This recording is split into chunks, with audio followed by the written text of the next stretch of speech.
10 లక్షలకి పైగా క్యూసెక్ల వరద నీటిని, వరద ప్రవాహాన్ని 5 బోట్లు ఆపగలవా? ఎవడైనా సరే బోట్లను వదిలేటప్పుడు పార్టీ రంగులు వేసుకుని ఎవరు వదులుతారా? ప్రకాశం బ్యారేజ్కి అడ్డంగా పెట్టాలనుకుంటారా?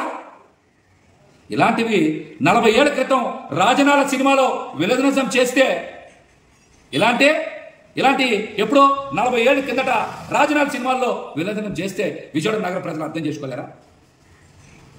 చేసుకోలేరా?